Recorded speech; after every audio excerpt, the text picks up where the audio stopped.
All right, now coming up to, I think this is my favorite game of the weekend for Agreed. the hate watch, for the hate watch and for the storylines, for the excitement, and obviously the what do you say? I don't want to say casual fan, but like the layman NFL fan didn't realize that Jacksonville had an NFL franchise, and so the Jacksonville But they Jaguars moved to get the London. I know, right? I thought they lived right. Shad Khan, he moved them, right? So they get the 1 o'clock Sunday, which ironically I think is, I mean, it's about as like least shaykhs, least relevant game as the 4:30 game on Saturday.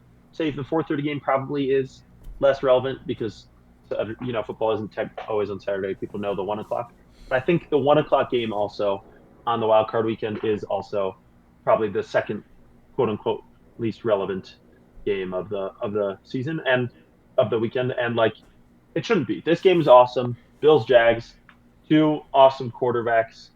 Um, incredible opportunity for the Buffalo Bills. Obviously, as we've gone over many times. No Mahomes, no Burrow, no Lamar. But football is a team sport, and we're going to start to find out, my C. Like we, one guy doth not win a football game for you. Sometimes in very, very rare possibilities, it is possible. But Icy, do you think Josh Allen and that fourth worst run defense of his, the Bills, do you think that they got a shot in this game? I think they do. I think that Josh Allen will like go full on Superman on us and um, pull something out of the hat. But we'll see what happens. Like, again, I agree with you. This is a great game. Jacksonville is the hottest team in the NFL right now.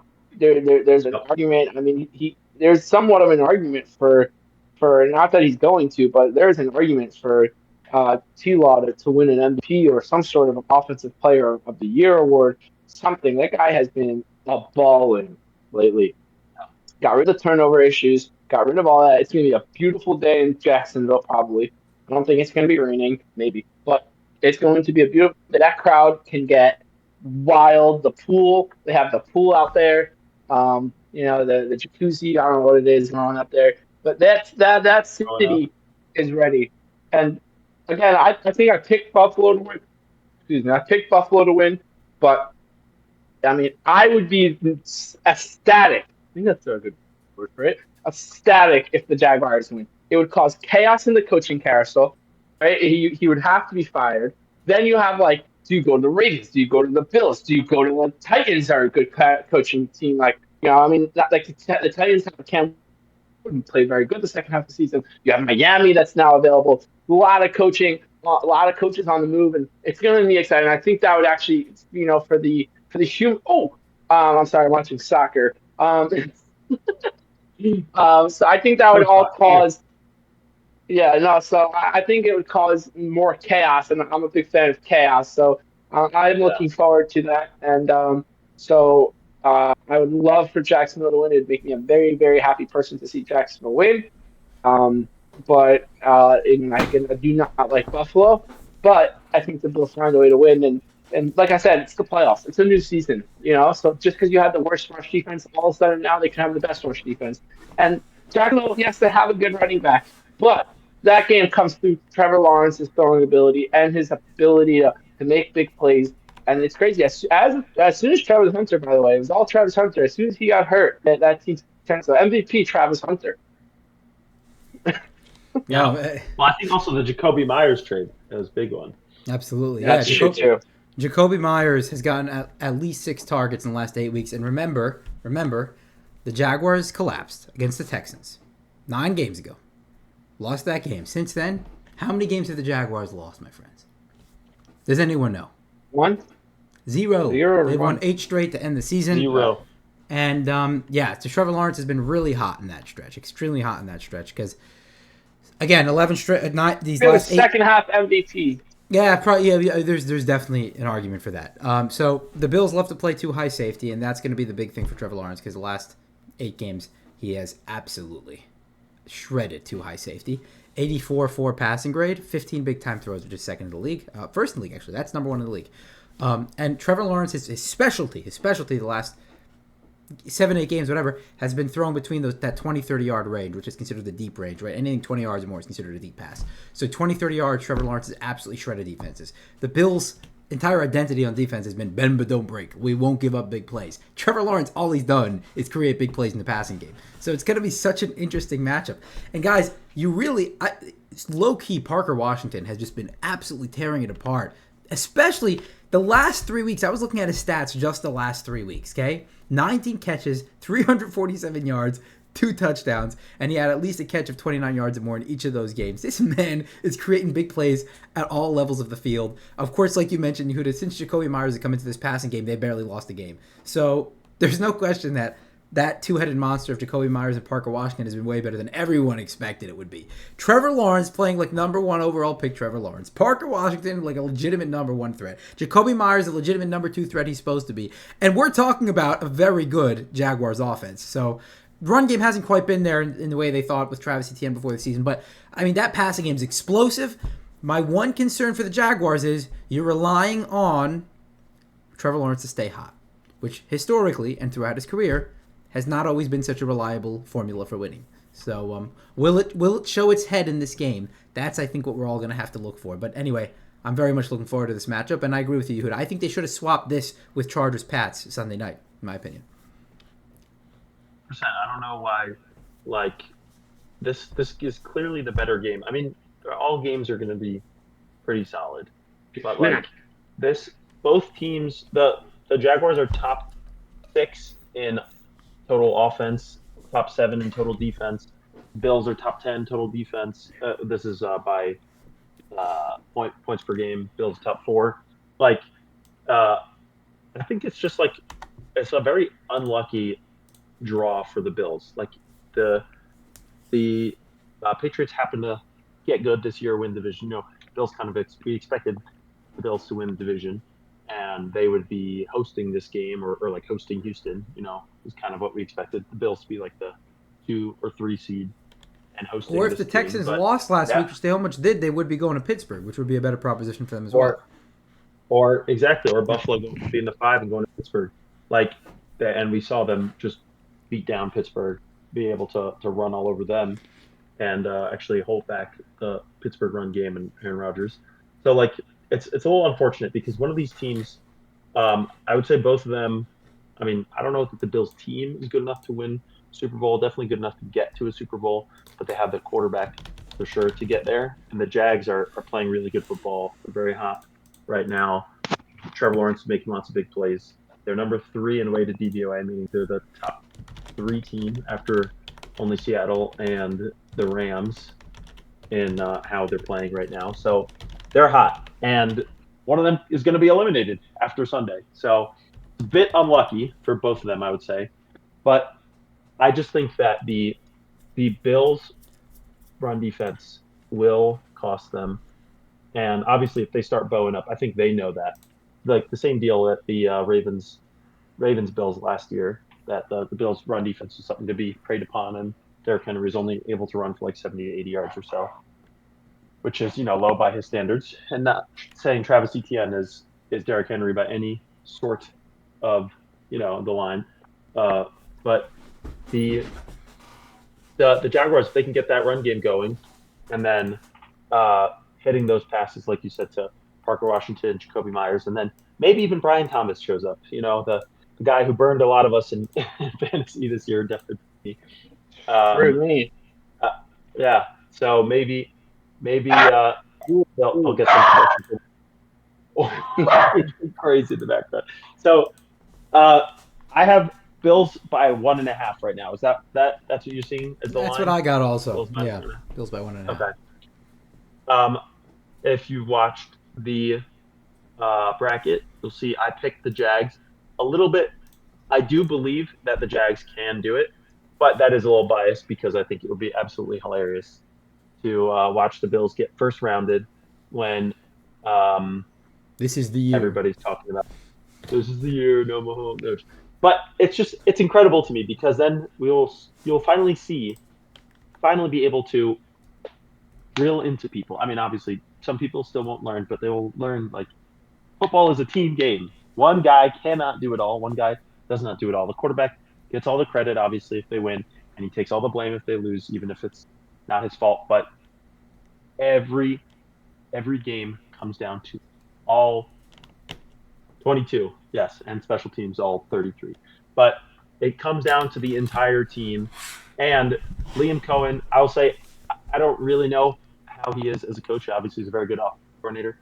I do think he is a good, solid coach. Like he's been able to get the most out of Trevor Lawrence and Parker Washington, Jacob Myers. And I think McDermott is not a very good coach in these moments. And like Micey said, chaos could be coming. And I do believe if the Bills get first rounded, Sean McDermott got to go. And it's just like a Raven situation.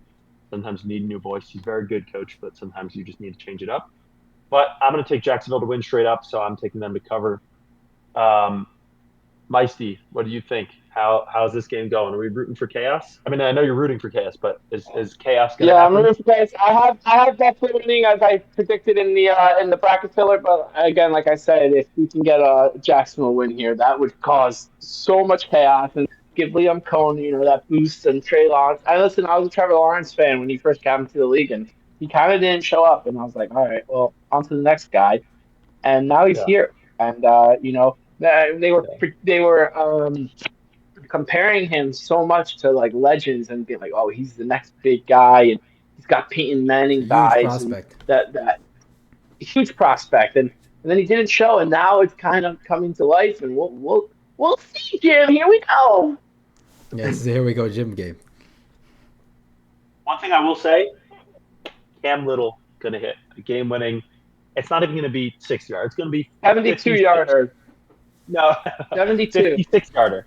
56 yarder. They're going to kick the ball off, and Sean McDermott he's not the best situationally. He's going to kick the ball deep into the end zone instead of We kicking it short, Do you Yeah. think short Tyler with Loop would feel the better if 25. Cam Little missed the game-winning field goal from 44 yards? No, no. no, but I think no, but yes, he would I do feel a want little to better, say, but oh, having he's going to having kick it. He's going to kick it into the end zone, and so then the Jags get the ball at the 35, and then all they have to do is complete two passes for 8 yards, and then um, 15 yards, and then they're already on the other side of the field. Kim Little's range, it's nothing, and he's going to knock down the game winner. it's so big to have a good kicker. Like, not that Tyler Huge. looks bad, but just to have a huge kicker, it's so big for you.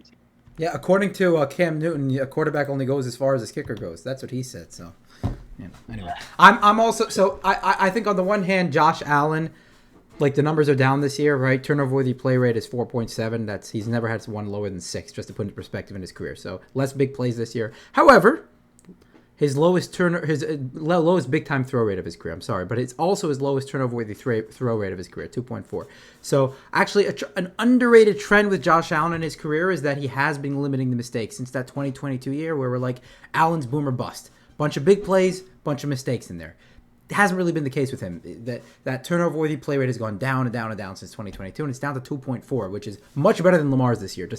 Now Lamar didn't have a good season, but just to put into perspective, it's one of the highest, one of the best in the league with a quarterback of his volume. Getting rid of the ball in 3.15 seconds, one of the slowest in the league. So does he trust these receivers? I don't think so. I think that's a big problem with him, but he takes care of the ball.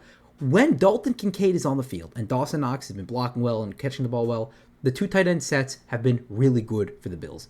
And if they can attack the middle of the field, which I think is the Jaguars' biggest weakness, I think they can win this game. And that's what I think is going to happen. Listen, at the end of the day, when it comes to the playoffs, you got to pull your tricks out of your bag. And you have a really good tight end duo. You don't have great receivers on the outside. You play to your strengths, win the game. So I'm going to pick the Bills to cover. So you're taking them straight up or just to cover?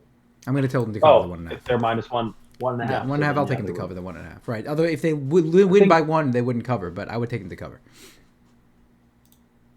The thing with the turnover worthy plays and stuff that you're talking about, they have kind of like made Josh Allen into a quick pass. Joe Brady calls these like quick pass, quick screens because they don't trust the receivers to win. downfield, and that's why he doesn't have as many big But his plays time to throw is or as up. many turnover. That's the interesting thing. His time to Because throw is up. I'd say because they try to stay within structure of those quick plays and quick passes, and then when they realize, oh, it's not working, then Josh Allen has to run around and do his silly, where he thinks he's Lamar Jackson, then he loses 18 yards on a sack. But in the past, when he's done that's that, what's happening. you're right. His pressure to sack rate is Throws up. But in the interceptions. past, when he's done that, right.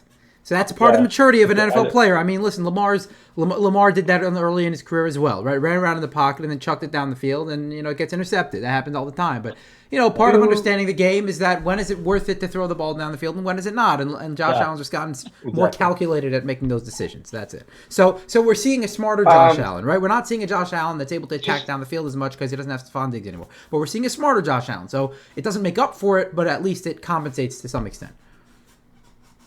Trevor Lawrence and the Grills. Meisty, real quick. Trevor Lawrence and the Grills. Jags by 30. You saw that picture? Yeah.